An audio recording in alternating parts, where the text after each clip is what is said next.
Saya kembali lagi, masih jam berapa ini sekarang? Masih selamat, kita sampai jam 10 ya insyaallah. Saya kembali, ya mungkin oleh perjalanan ya. Perjalanan ketika saya memang cukup lama, ke Perancis, ke Belanda, kemudian ke Istanbul. Nah, Istanbul itu mungkin sebagian kita itu sempat ke sana.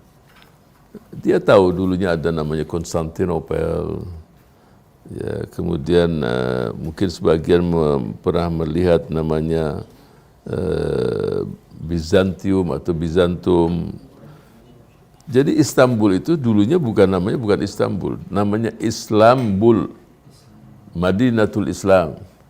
Awal dari Istanbul itu Islambul. Jadi di Muhammad al-Fatih ini, itu kalau dalam Kesultanan Ottoman itu yang ketujuh dia. Sultan Mehmed kedua, jadi Sultan yang ketujuh. Namanya Muhammad al-Fatih. Ya, Muhammad al-Fatih, banyak lakab-lakab yang dia miliki, tetapi yang membuat kita itu luar biasa kepada Muhammad al-Fatih, dia dilantik sebagai sultan tuh umur 19 tahun. Menaklukkan Konstantinopel umur 21 tahun. Ini. Ya, kita berharap bangsa kita yang besar ini yang nanti di 2024 jumlah Gen Z dan milenial itu mendekati 50% pemilih di negeri ini. Dekati 50%. Ada yang mengatakan 60, tapi hitungan saya mungkin sekitar 47, mungkin 50%. Setengah dari pemilih itu adalah generasi di bawah 40 tahun ke bawah. Nah, ini. Rasulullah Shallallahu Alaihi Wasallam bersabda tentang Konstantinopel. Beliau Rasul Shallallahu Alaihi Wasallam menjelaskan dalam sebuah hadis bahwa suatu saat Konstantinopel itu akan dibuka. Ya. Kemudian dalam hadis tersebut dijelaskan bahwa fa ni'mal amiru wala ni'mal amiru amiruha wala ni'mal jaishu dzalika. Jadi dalam sebuah hadis yang hadis tersebut diriwayatkan oleh Al-Imam Ahmad, juga Imam Hakim, menjelaskan bahwa suatu saat yang namanya Konstantinopel itu akan takluk, akan ditundukkan oleh Islam itu sendiri, dan siapa yang menguasai atau pemimpin yang memimpin saat itu atau amir atau jenderal yang menaklukkan Konstantinopel itu adalah jenderal pilihan atau amir atau pimpinan pasukannya yang merupakan paling hebat, dan jesnya pun pasukannya adalah pasukan pilihan dan paling hebat pula. Sehingga Abu Ayyub Al-Ansari tahun 53 Hijriah sudah mendengarlah hadis itu. Dia ikut dalam pasukan untuk menaklukkan Konstantinopel. Ikut dia. Tapi dia gugur sebagai syahid dengan usia mungkin sudah mendekati 90 tahun. Dia sebelum sampai ke benteng. Saya ingin jelaskan ini bentengnya kok sulit sekali.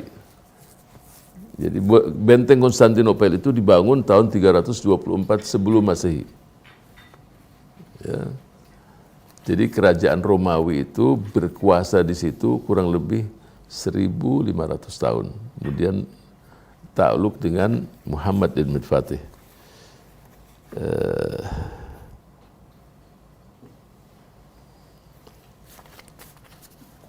1.500 tahun dan takluk oleh Muhammad ibn Fatih. Peperangan yang berlangsung dari 6 April 1453 Masehi sampai 29 Mei tumbang Konstantinopel 1453 Masehi. Jadi pertempuran itu berapa kira-kira? 6 April sampai 29 Mei. Hampir 7 pekan lah kurang lebih. Sulit untuk ditaklukkan. Kenapa? Karena ini saya tulis, ini kelebihan benteng Konstantinopel. Pertama panjang benteng ini sekitar 14,5 mil. Tingginya 12 meter. Temboknya tebalnya 5 meter. Ini tembok pertama. Setelah itu ada parit. Artinya dari tembok pertama ini parit, setelah itu kemudian ada tembok berikutnya. Tembok pertama parit, kemudian setelah 20 meter dari tembok tadi yang awal tadi, berdiri tembok berikutnya. Lebar tembok itu 2 meter, tinggi 8,5 meter. Kemudian ada rantai raksasa, panjangnya 275 meter. Untuk apa rantai raksasa? Menutup akses kapal ke Teluk Tanduk Emas. Jadi Teluk Tanduk Emas itu pintu yang buat nyerang dari belakang juga. Itu ditutup dengan 250 tadi. Jadi kapal-kapal nggak bisa lewat situ. Kemudian benteng tadi, benteng Konstantinopel, itu dikelilingnya ada Selat Bosporus, Laut Marmara, dan Teluk Tanduk Emas. Muhammad ibn Fatih ini udah dicoba-coba nggak tembus-tembus, tapi dia tahu bahwa pasti ada kelemahan. Ya. Antum kalau masuk rumah dari pintu depan kan kuat biasa kan, pintu belakang nggak begitu kuat. Ya. Ini mau lihat belakang ini, tapi untuk melewat belakang harus melewati Bukit Galata. Ya kalau orang ya nggak bisa selesai, harus dengan kapal-kapalnya dilewatin ke situ.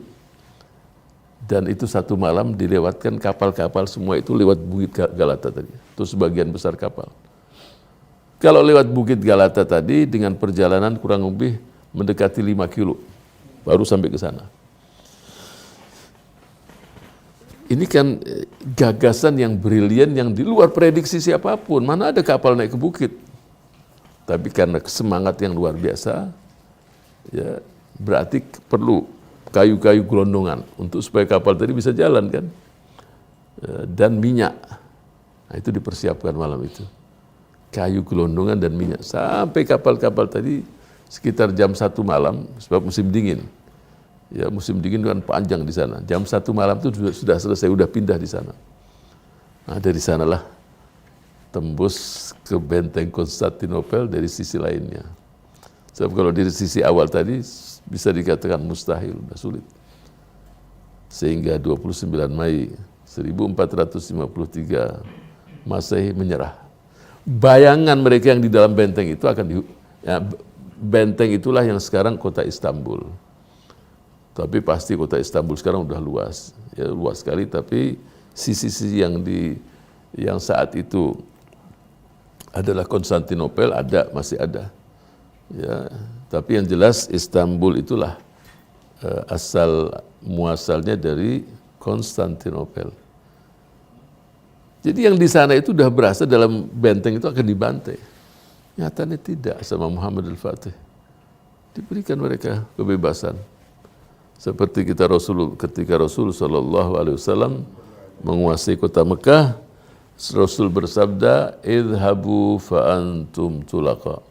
Sebab sahabat-sahabat ini udah gemes semua. Ini mereka ngusir kita sehingga mereka mengatakan al-yawmu yawmul malhamah. Ini hari-hari kita perang sama mereka. Apa jawab Rasul? Al-yawmu yawmul marhamah. Hari ini adalah hari kasih sayang. Jadi kita bersyukur kita diciptakan oleh Allah. Ya, kita beserta Rasul kita sallallahu alaihi wasallam, sayyidul awwalina wal akhirin, baginda Rasul sallallahu alaihi wasallam, dan kita diciptakan juga zaman-zaman terakhir dari para anbiya dan para rasul, dan kita diciptakan beserta mereka-mereka yang mendampingi Rasul sallallahu alaihi wasallam sejak sahabat pilihan, umat pilihan. Ini sesuatu yang sama sekali tidak ada kemampuan siapapun untuk mendesain, kecuali itu adalah karunia Allah Subhanahu wa taala. Tinggal kita banyak bersyukur, banyak memohon ampun dari Allah Subhanahu wa taala. Jadi Istanbul itu namanya 3. Pertama Bizantium, kemudian Konstantinopel, kemudian terakhir adalah Istanbul. Jadi kalau nama pertama karena dia dikuasai oleh Yunani, Bizantium. Jadi nama Bizantium itu berasal dari Raja Yunani yang namanya Bizamtas. Ya, ketika itu di tahun 196 Masehi dikuasai oleh Romawi, tumbang. Kemudian nama itu muncul, nama keduanya Konstantinopel, itu ketika Raja Romawi yang menguasai Konstantinopel tadi, yang menguasai wilayah tersebut, wafat, maka daerah tersebut diberikan nama Konstantinopel, karena yang berkuasa saat itu Raja Romawi bernama Konstantinus I. Setelah wafat tahun 330 maka berubah menjadi Konstantinopel.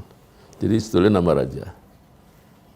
Kemudian yang dihadapi oleh Muhammad al-Fatih, Konstantinus yang ke-11. Nah, yang ke-11 itu yang dihadapi oleh Muhammad ibn Fatih. Kemudian ketika Muhammad al-Fatih menguasai Konstantinopel, tadi saya sudah jelaskan, diberi nama Islambul, Madinatul Islam, kotanya umat Islam, kota Islam. Tapi kemudian berubah menjadi Istanbul, mungkin lebih mudah di lidah, menjadikan nama Istanbul.